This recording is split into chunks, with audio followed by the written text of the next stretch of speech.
Hey guys, welcome to your channel. In this video, we are going to discuss one of the very much important characteristics of mains answer writing, and that is how to read a question, or you can say what are the important steps of reading a question.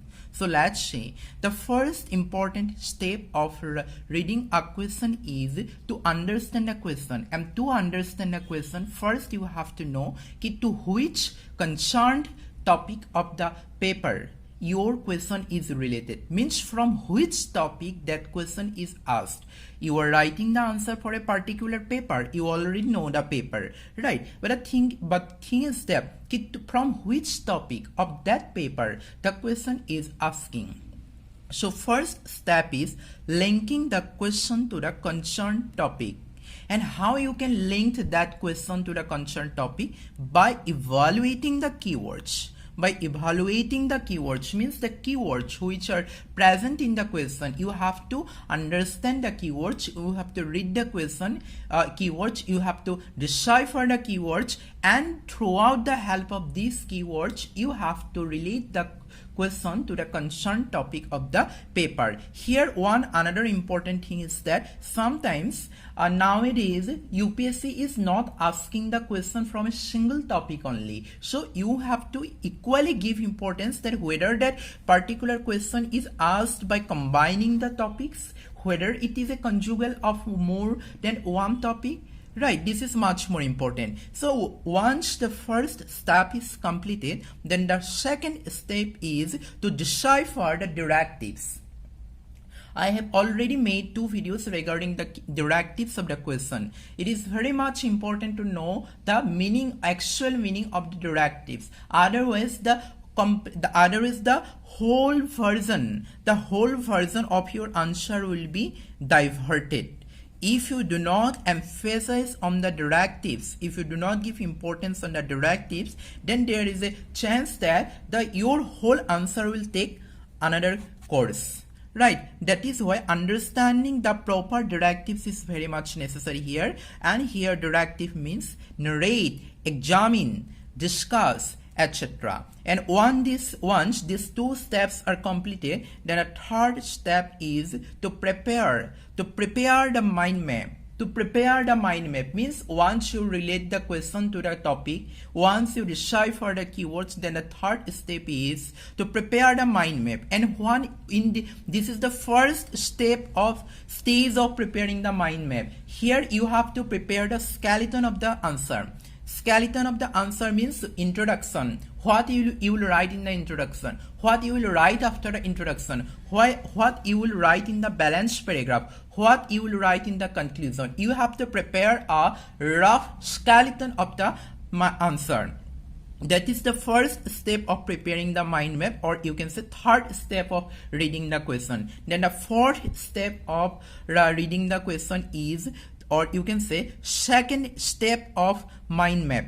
Means in this stage of mind map you have to relate the important data, information, or quote. Means once you have prepared a mind map, once you said that what you will write in the introduction, what you will write in the description, or what you will write in the body or conclusion, then you have to prepare that have you remembered or have you recalled any of the important necessary data, information, or quote which you can include in that relevant conclusion, which you can include in that relevant description or body, or which you can include in the introduction part. Right, so once these 4 stages are complete, then the 5 stages you are almost ready.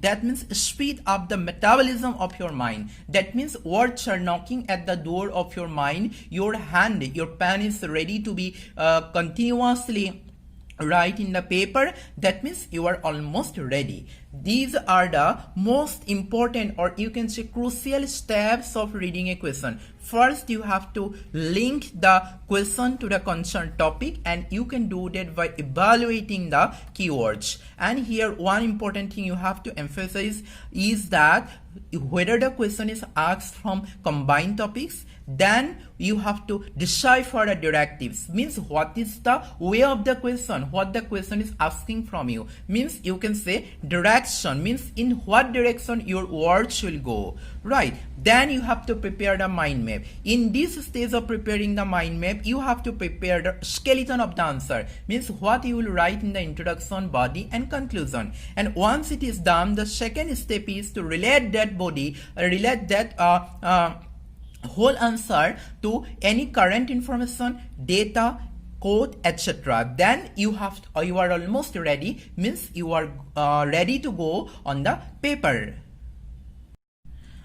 We are going to view this with the reference of an question. The question is, mental health is a priority to be included in curriculum nowadays. Examine. Mental health is a priority to be included in curriculum nowadays. Examine. This question might be asked in GS1 or GS2. You have to prepare, you have to read the question as per the paper. Here I am going to refer it with the paper of GS1. The first step is what is the question? To which topic on the paper your question is related. By deciphering the keywords, you can say that it is related with mainly social issues. Then your duty is whether you can relate the topic to another, whether you can relate the question to another topic of the paper GS1. Yes, you can equally relate it to the globalization, means along with social issues, globalization is another topic which you can relate the question, right? Next step is to decipher the keywords. Here the keyword you can say examine, right? Here you have understood that your what you have to write the answer, means you have to examine this topic, right? Then the next step is that prepare the mind map. Here you have to decide what you will write in the introduction, what you will write in the definition of the mental health, how you will define the mental health, what you have to write in the definition of the mental health, what you have to write in the body, right? What you have to write in the conclusion, right? Then you have to decide that whether you can recall any important data or information given by WHO, current statistics you have found, etc. Right? Then you have to almost ready. Then you have to be ready for writing the answer of the question. So these are some important steps which will ultimately help you to read a question and write the answer properly. Hope you are getting benefited by the video. I'll come again with another video. Till then, take care and bye bye.